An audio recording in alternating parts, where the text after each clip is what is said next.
Welcome to Seeking Numina.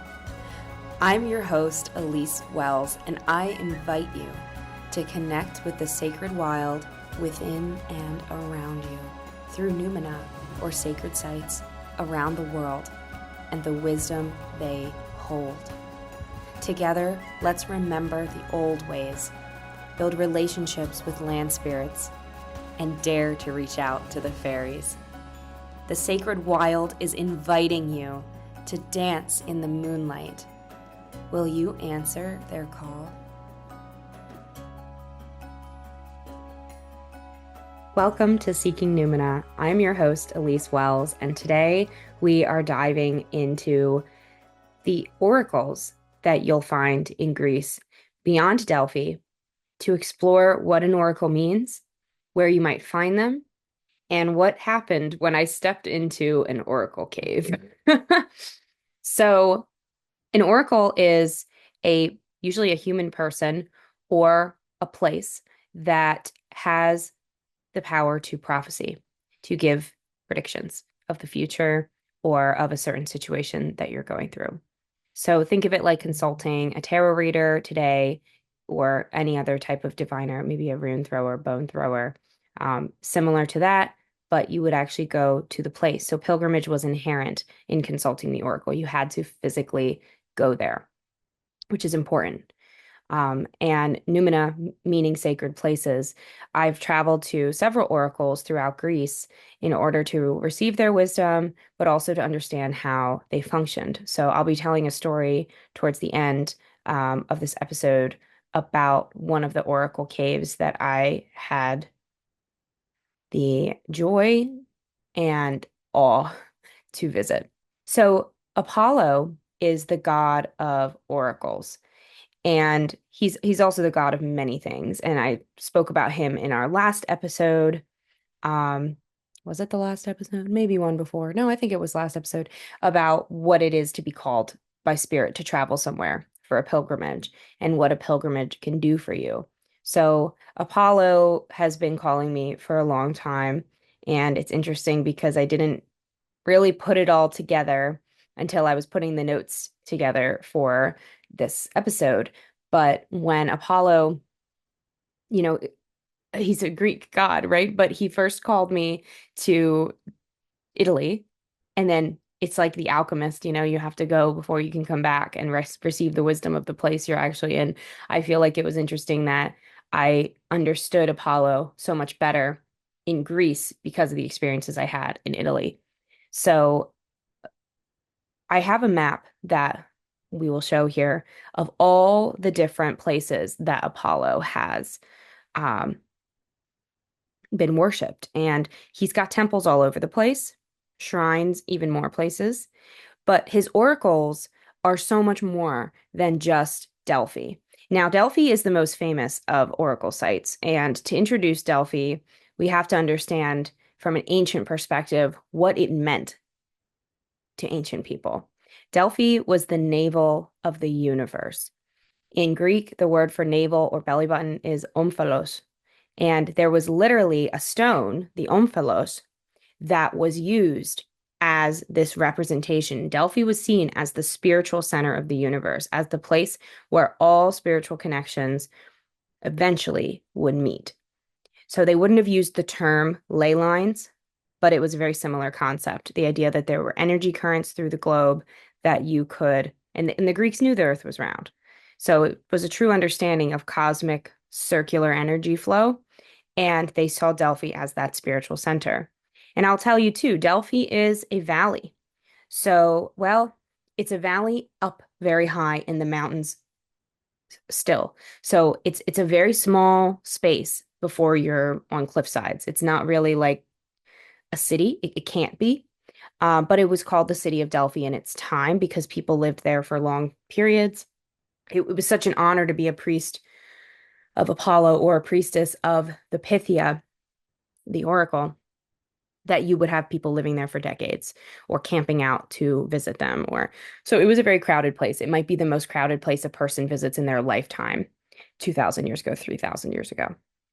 So people were pilgrimaging from all over the world to visit Delphi. People were coming from Egypt, they were coming from Italy, they were coming from modern day Romania, Bulgaria, Thrace, Thrace in northern Greece. So we're talking tribal peoples hearing about these places in a time before most people would be literate, and they would know that it would be worth the pilgrimage, and they would take those steps to visit those places. So I want to talk a bit about why Delphi. Why is Delphi the oracle center that we think of? Apollo has the temple at Delphi because he slayed the Python. So the Python was a primordial being that inhabited this space.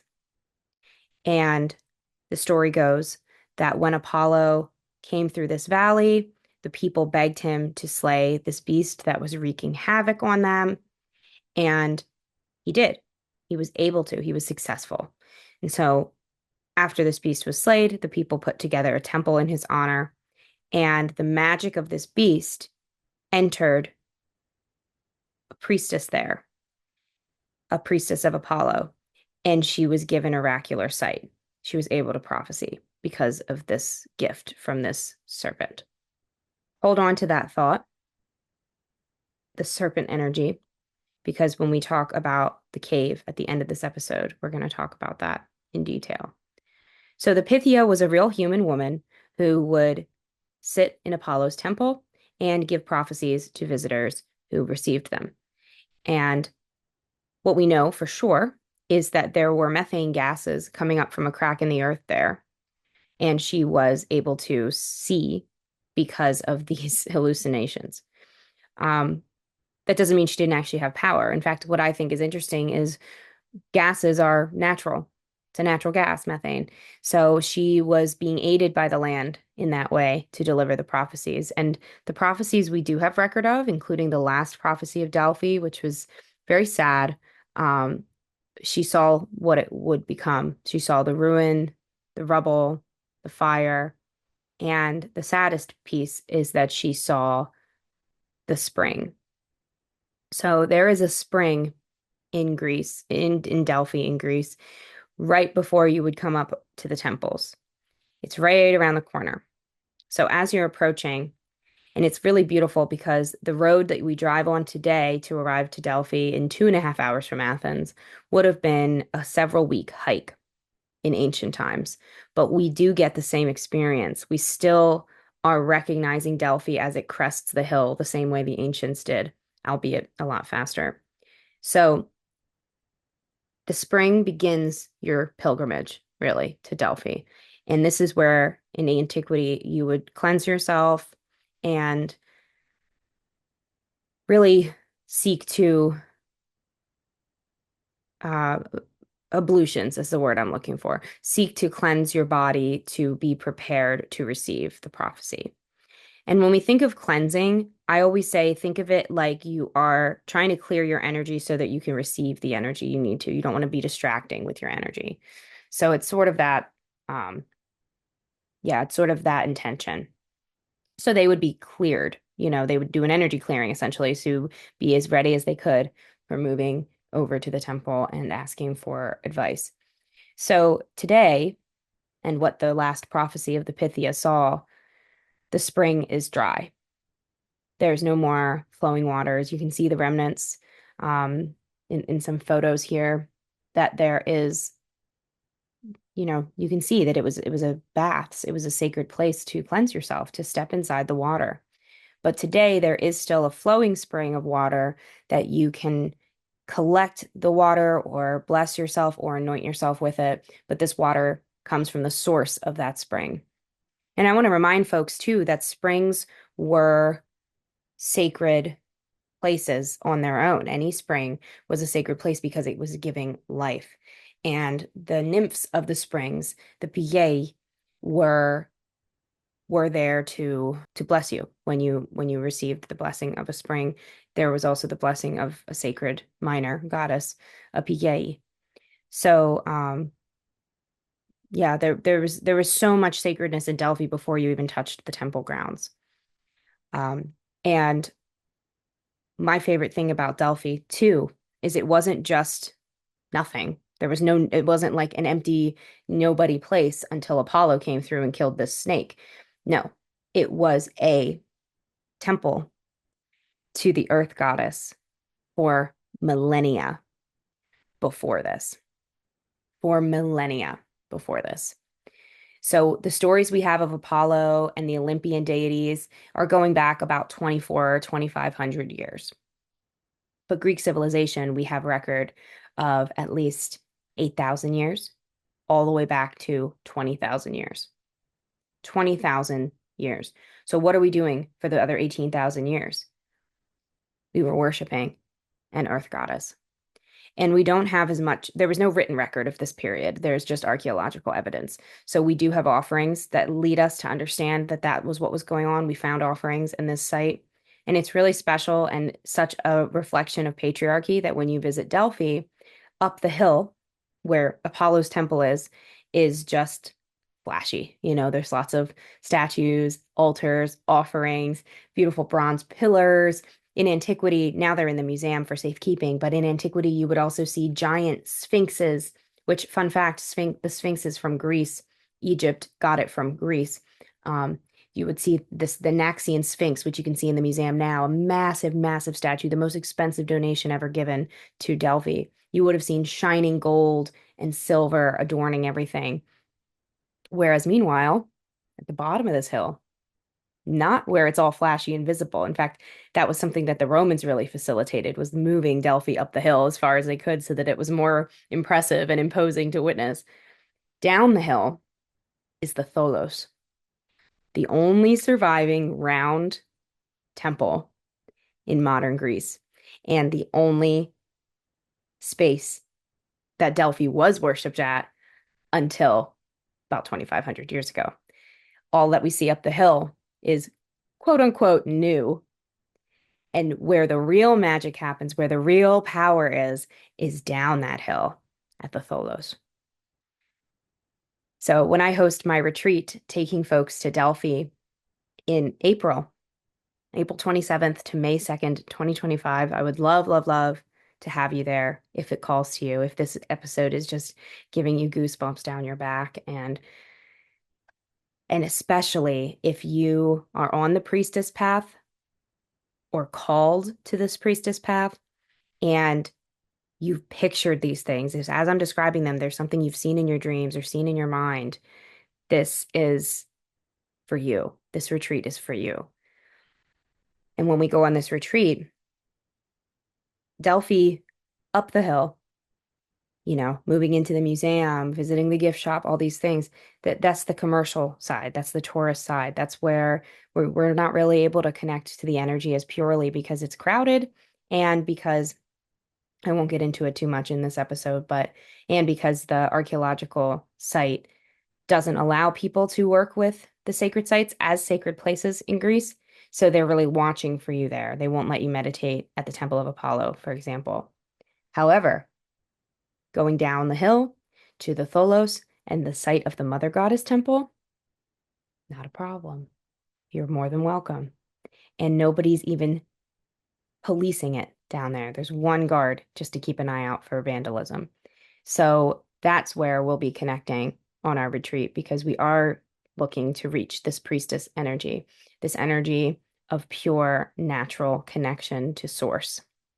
And it is my belief in my time in Delphi over the years that the Pythia had this connection. Apollo was the gatekeeper,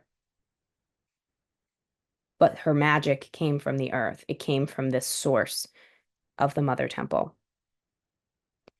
And interestingly, this is the case for lots of Apollo's oracle sites. When you look at this map of the oracle sites, and if you're listening to this podcast on a podcast player, I have a YouTube channel, Seeking Numina with Elyse Wells, where you can watch these episodes and see the photos and the videos of the sites that I talk about in every episode. So if you take a look at the map, you'll see that going all the way into modern day Turkey and all the way into the south of modern day Greece on the western side of the map. And then all the way up north, you'll see Pella marked at the top. We have all of these sanctuaries. And then the sanctuaries within Oracle, notice that triangle down by Athens, Oropos, and Eleusis. Where we're hosting my retreat is in that triangle up at the top, a little bit past Thebes and a little bit closer to Delphi.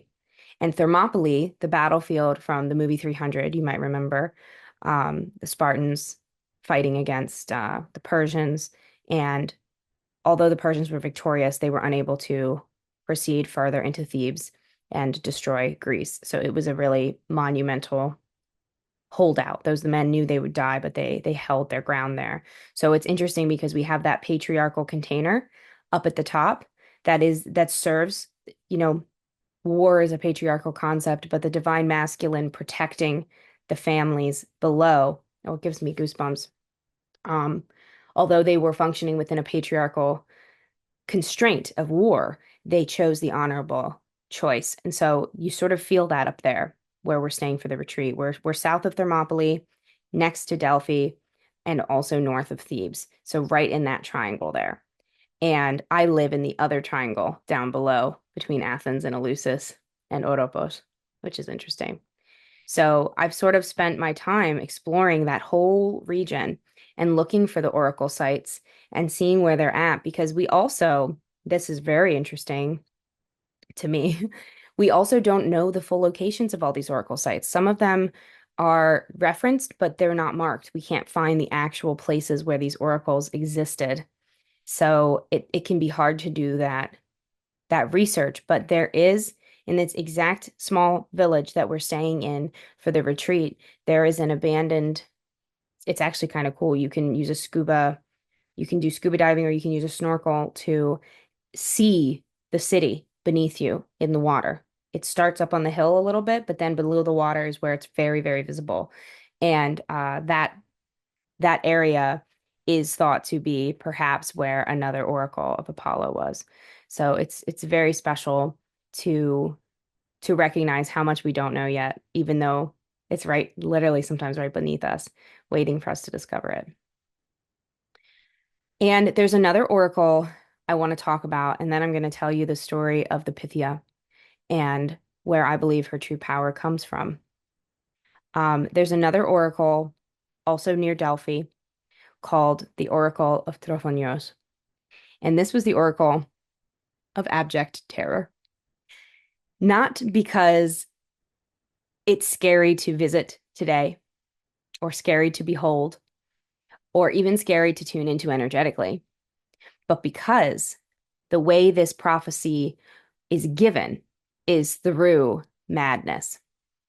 So in antiquity, you would visit Trophonios in Livadia, and there would be priests to welcome you, and they would take you through preparations, including eating special foods and, chanting special words. We don't know the full details of what that looked like beyond that. And then they would guide you into the cave. You would spend the night alone in the cave. And then when you were let out in the morning, you would be raving with madness and speaking in gibberish. The priests would record it and they would translate it essentially and give you your prophecy from there. And what I love about Trophonios is in my work with it, it's a land spirit. There's no gender to Trophonios. There's no masculine, there's no feminine. It is truly land. And the other thing I really love about Trophonios is because it works with fear and terror, it is the most powerful place to release those fears. And so again, on my retreat, we're going to take you to Trophonios, commune there, and recognize where you need to release the fears that are holding you back from living the life you deserve to be living, the power you deserve to be holding over your life. And almost in the perfect expression of polarity, as you're walking past Trophonios, you head to the source of a spring Once again, notice the connection between springs and oracles, the wisdom of water. And the source of this spring is behind Trofonios. You kind of keep walking and you head towards the bottom of a mountain. And at the base of this mountain is a forest where the spring lets out. And this is the forest. I've talked about this on the Magic Kitchen podcast, but this is the forest where I have seen nymphs. I've seen them with my naked eyes, totally sober. Just thought they were women. I didn't think they were spiritual beings at first. And as I realized they were hiding behind trees, and I kept seeing these skirts just swooshing back behind the tree, like settling behind the tree. And then I finally realized, oh my God, these are nymphs. So we'll be doing a ritual there in the sacred spring. And it is so powerful to release fears and then invite the playfulness of of of agency. I mean, I think we talk too much about power in the masculine sense, in the patriarchal sense, I should say, of power over others, power over external forces, things that are really illusions. But when we have power within, when we have strength in ourselves, when we can be empowered to live the life we want, there's nothing but joy to be had. Power is a joyful energy. And oracles like Trofonios that can absorb our fears and take them from us forever, allowing us to grow and prosper without these constraints on us. There's nothing more powerful. And then to ground that energy with the nymphs and the playfulness that they encourage in us, releasing fears is a burden unleashed. And then what's left is purity. And purity in the sense of wholesomeness and delight and wonder and excitement. And that's the alchemy we'll be doing there. And that's the alchemy that you can do at Trofonios. And think of how different these oracle sites are. You're going to Trofonios to release fears. You're going to Apollo's oracle in Delphi to connect with what spirit means, with the depths of spiritual growth that you crave. And then these other oracle sites, we don't know about all of them. We know there was the Dona up in northern Greece. We know there was Olympia down sort of in the Peloponnese, so sort of like southwestern Greece. And we know Anatolia, the whole eastern side there, Asia Minor, which is now Turkey. We know he was seen, Apollo was seen even more strongly as an oracle. You'll notice there's a lot more oracles over there because that was kind of, interestingly, that's also where Hecate has more of her temples. And Apollo Hecate is a dyad deity that you'll find worshipped there. So Hecate actually in ancient Greek meant far throwing, far shooting. So Apollo being somebody who could help you literally reach for the stars, that was what Apollo Hecate meant, was that power that you can have. So the mystery of oracles is deep and varying and powerful to experience. And I hope you get to, I really do. I hope you visit some oracles that you can connect with, and release your fears and embrace the power, especially if you're on the priestess path. There's just so much to be gained when we tune into our intuition in that way. And so let's think about the Pythia. Let's think about who she was. She was a woman. She was a high priestess of Apollo, and she would serve her life rising through the ranks of priestesses in order to hopefully one day ascend to the role of Pythia. And it seems that they would reign for about 30 years before the next would come up in her place. And we know there were at least 30 Pythias in the written record. 30 times 30. But what about before Apollo? Well, there is a cave just on the other side of the mountain of Delphi, Mount Parnassus. And in this mountain, you will find the Carycian cave. And the Carycian cave is a pilgrimage, no matter how close you are to Delphi, because it requires 2.5 miles uphill to reach it, and then the 2.5 miles back down. When I visited this cave, it was with a dear friend of mine who is also a priestess. And she was staying in Delphi for I think 3 months altogether, really communing with the oracles. And she visited the cave a couple times, but she had a resistance. She had a fear of going too deep. And so we went together. And when we entered this cave, first of all, you enter it from this small crevice at the top. You never could guess how big it is from the size of the entrance. The entrance is big. It's, you're not hunching over or crawling, but definitely farther back. And you begin your descent down. And it's so dark that you can't see it until you've left the light behind. We went during the day. Well, at sunset, as you'll learn. And as we descended into the cave, we saw before us an altar, a solid spiral made of ancient stones, spiraling the first half of the floor. And this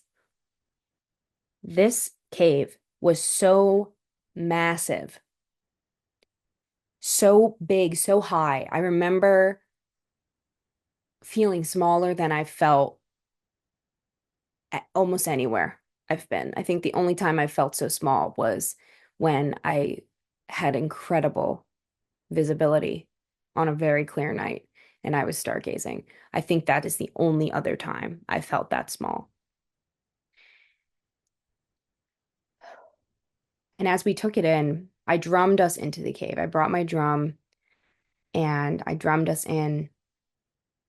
And we slowly began walking the spiral to the center where there is an altar created of stone. Again, these beautiful ancient stones that you can tell have been in this cave for millennia. And as we're moving through the spiral, we start to hear, now, 2.5 mile hike, we didn't see or hear any bells, but we start to hear them. And it's the bells of goats and sheep. And we look up at the cave entrance, and little by little, goats are flowing in to the space. And I say to my friend that I think it's Pan. And I felt it since I arrived at the base of the trail. I got there a couple minutes before she did, and I didn't feel Apollo. I felt Pan. And Pan is the horned god of nature. He is the god of Arcadia in Arcadia, where my family's from. He is the god of wildness. He's the god of the sacred wild. He's the god who would become Dionysius as the people civilized themselves into cities and they needed wine. Pan transformed and became Dionysius to give them those gifts. Pan is the source of divine masculinity found in a forest. He is in the buck's horns. He is in the rapids of the river. He is the wildness, the untamable brilliance of nature. And I felt that. He's playful, he's a trickster, he's fun, he's silly, and he's also very serious when he wants to be.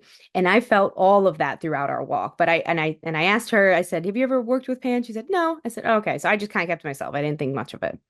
But at this moment, of course, I started to explain that I thought this was Pan. And as I say that, I start calling out, "Io Pan, Pan evoe," which is an ancient invocation that we don't know exactly how it was pronounced, but that's how it's been pronounced the past couple hundred years.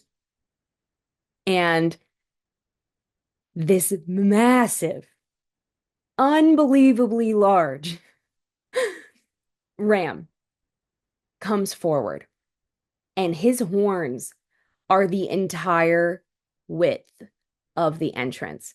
And the light behind him casts a shadow into the cave, and it is the horned god. And throughout our entire experience in this cave, we were in there another 3 hours meditating and communing and drumming and grounding in this space, receiving the wisdom that we received of the Pythia's origin. That divine masculinity held that space. It held that container for us. It held that boundary and that energy. And when we left, it gradually left before us, and we exited, and we never saw another goat, another sheep, another ram. And so we sang and communed and drummed in this spiral. And then we had the call to leave our belongings behind and take only a candle each and head to the limits of this cave. And it's about here where I started feeling a very heavy weight on my chest. It felt like I had been stepped on between my heart and my throat chakra, right in the chest. It felt like I'd been stepped on. That is the only way to describe it. And this feeling would not go away for another 48 hours. I almost went to the doctor, but I said, okay, one more day of this, but it started to fade. So we go to the back of the cave, making our way slowly, reverently. And I had the download that we really need to do this by candlelight, no flashlight. We had to use a flashlight on the way out because we ended up staying into dark. We didn't realize that the sun was setting until it was really, really setting. So we had to do the whole hike in the dark, which felt even more guided and powerful.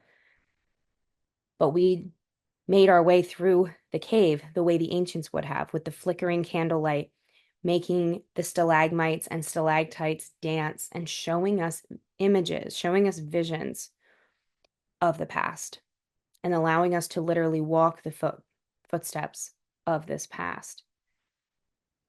And it's at this point where we stopped speaking to one another. We wouldn't speak until the end of our meditation at the end of this visit. And so it was really special to recognize we had had the same experiences and seen the same things in this moment, in these moments. And so we made our way around the cave and we found ourselves at the back. And there was this stalagmite coming up from the ground that looked like a priestess. There's no other word for the way she looked. She looked like the way the bow of a ship has a beautiful woman leaning forward, her hair flowing back. It was like that, but she had a crown made of the minerals from this cave. She had a dress made from the minerals of this cave. She was the priestess. She was the first priestess of this space. We both felt it innately.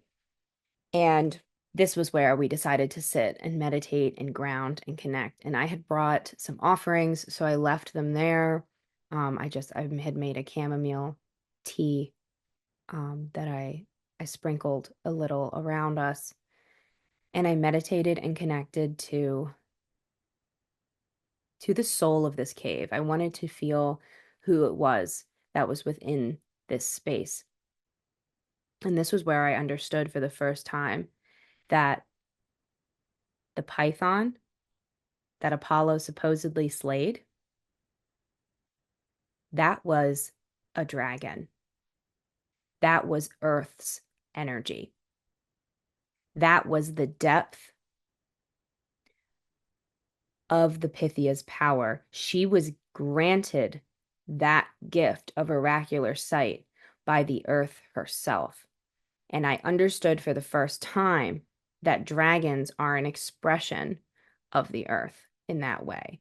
They are the currents of energy that run beneath our planet. And at least that's my current understanding of dragon magic. I had no interest in it before this day. I had no understanding of it, and I wasn't thinking of it at all before entering this cave. It's never called to me. In fact, I thought of dragons as something from Chinese mythology. You know, I didn't even consider them in Greece until this day when I was shown that that's where they were. And as I came out of my meditation where I was given this information, I looked around and I realized this was a dragon's den. It was a cave so large that a family of dragons could have lived there. And I also understood that what had stepped on me was the feet of this dragon. And I was granted some knowledge that I'm still to this day decoding. about the way earth energy really flows and about our purpose in being given oracular gifts in the first place. Why do we need intuition? Why can't we just trust each other or trust logic or trust science or trust what we read? Why do we need this other sense? Why do we need the other end of the spectrum from the masculine perspectives of research and verification and logic and rationality? Why do we need intuition, flow, emotion, sensitivity? And I finally understood it in that cave, that it's because that is where our connection to source lies. And that's the gift of the oracles. That's why we have to think beyond Delphi when we think of oracles. We have to think beyond Apollo when we think of oracles. We have to think back, back, back, back. And that is what my work has become as somebody reviving the Earth Priestess arts. How can we honor the source of the wisdom we have learned? How can we connect to that? And the answer is, it's in the sacred wild. It's in the sacred wild that runs through us, and it's in the sacred wild that is beneath our feet. I hope to be able to take some of you to the oracles, to experience these energies for yourself, to heighten your intuition, to bring your priestess to the forefront. And I also, if you can't make it April 27th to May 2nd to my retreat in Delphi, you're also invited to connect with me and see when I can take you on a private pilgrimage. I do run private pilgrimages as well throughout the spring and into early summer.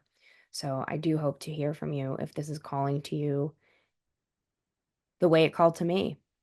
I've been so blessed to have these experiences, and it's in my chart, it's in my heart, it's in everything I've done since I was a small child.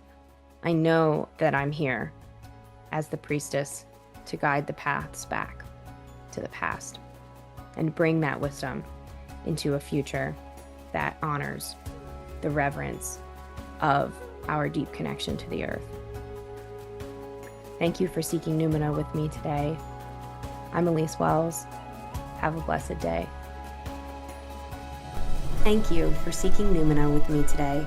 Join me at patreon.com/Elyse Wells to support this show and get access to a library of rituals, exclusive videos, meditations, and more. To learn more about my upcoming retreats, book a tarot reading, or learn with me in workshops, classes, or mentorship, visit seekingnumina.com.